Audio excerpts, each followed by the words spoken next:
Salut la famille Transinfonet. Aujourd'hui, nous allons plonger dans l'un des ouvrages les plus influents de l'histoire.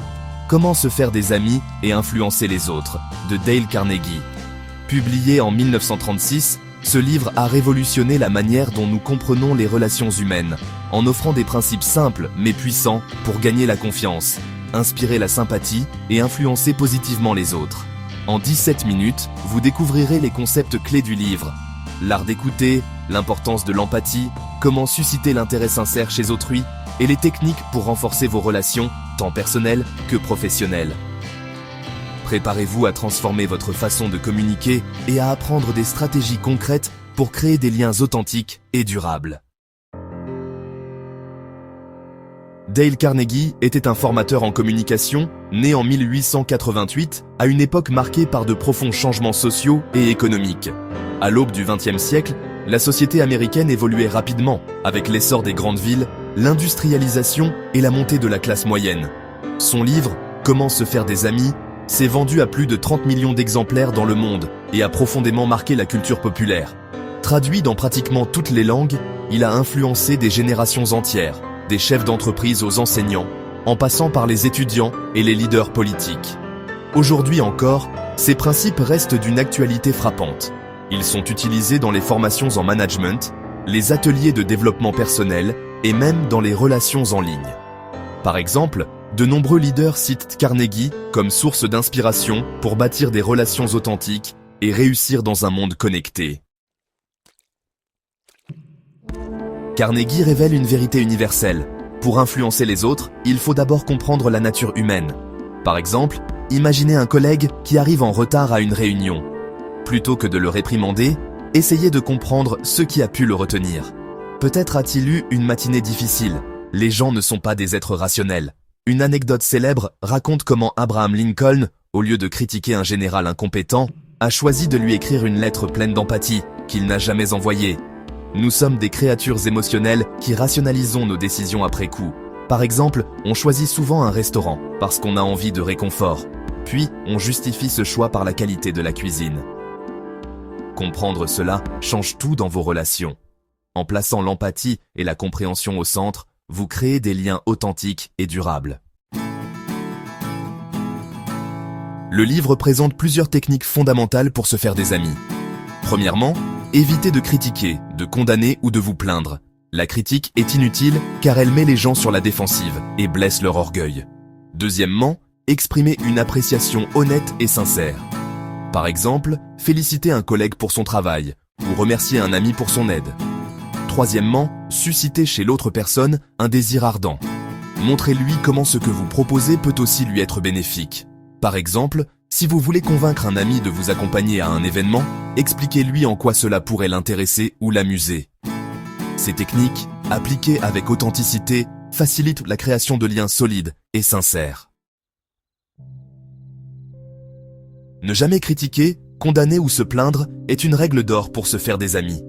Critiquer les autres les met sur la défensive et peut briser la confiance. Par exemple, au lieu de dire « tu es toujours en retard », essayez plutôt « J'apprécie vraiment quand nous commençons à l'heure, ça nous aide à être plus efficaces ». Si un collègue fait une erreur, évitez de le blâmer devant tout le monde. Préférez une discussion privée et bienveillante.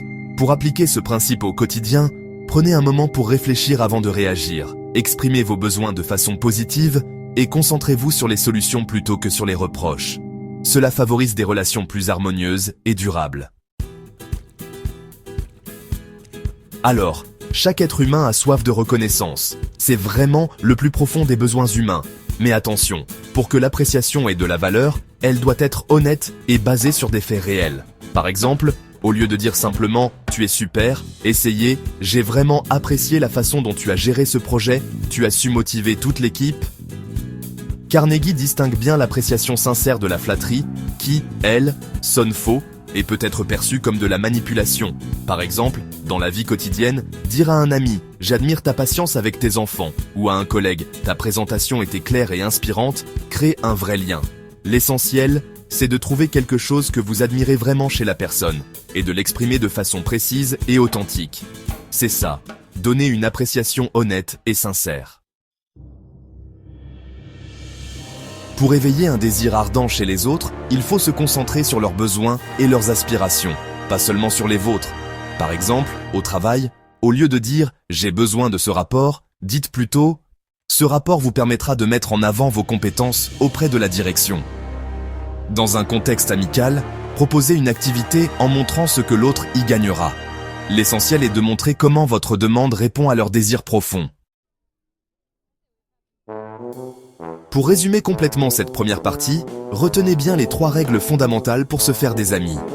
D'abord, ne critiquez pas, ne condamnez pas, ne vous plaignez pas.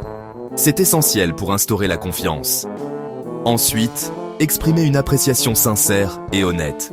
Les compliments authentiques renforcent les liens. Enfin, intéressez-vous sincèrement aux désirs et aspirations des autres. Parlez de ce qui compte pour eux. Ces 3 principes sont la base pour créer des relations solides et authentiques.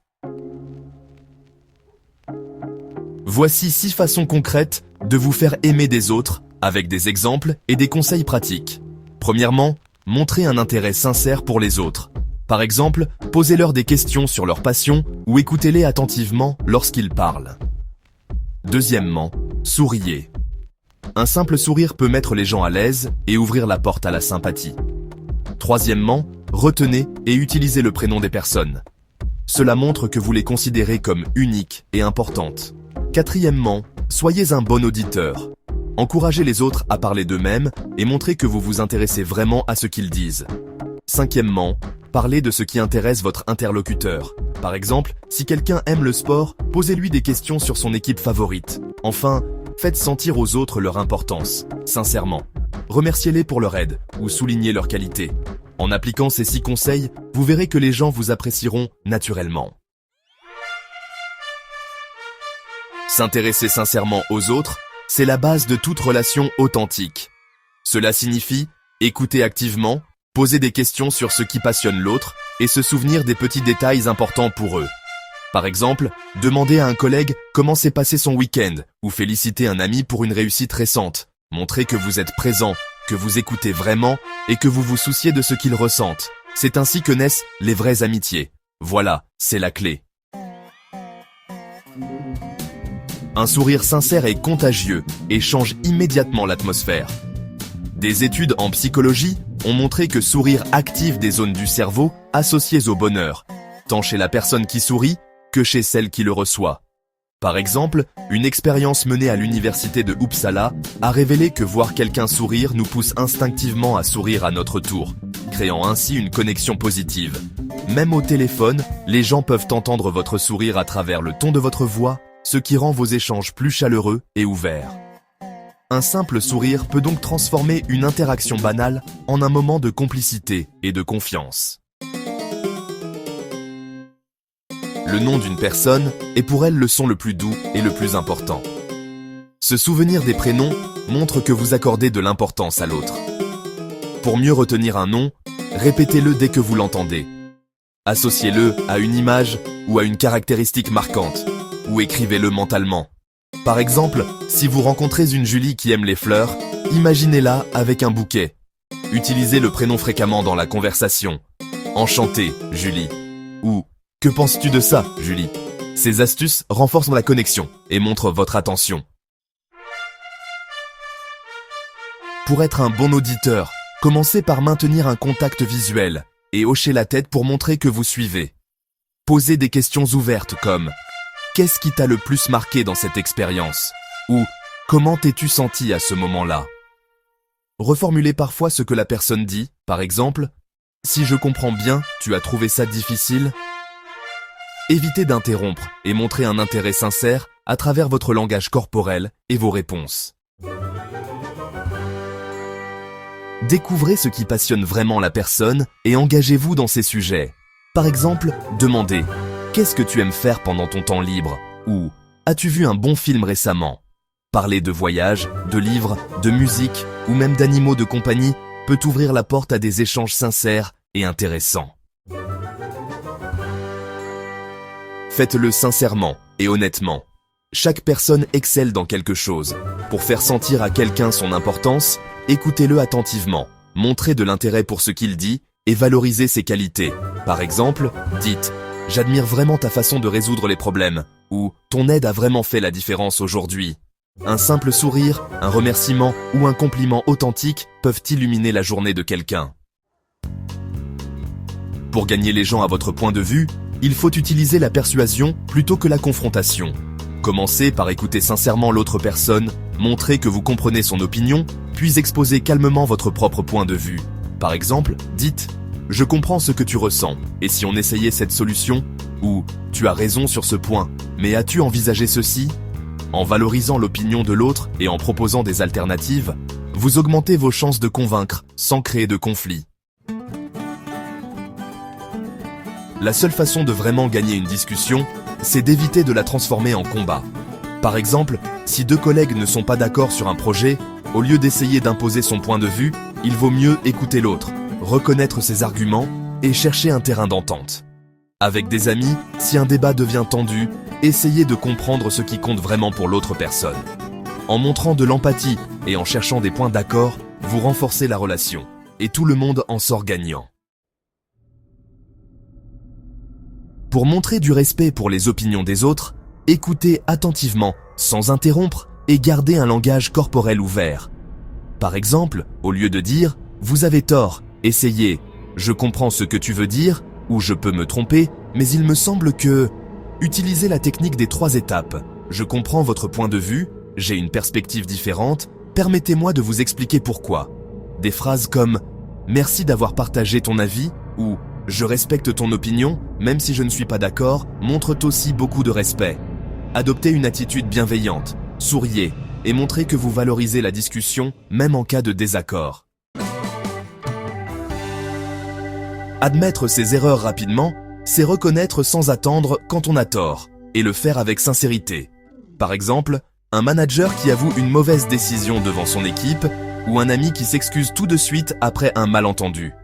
Cette attitude désarme la critique, montre votre honnêteté et renforce le respect des autres envers vous. Plus vous agissez vite, plus la situation s'apaise et la confiance grandit.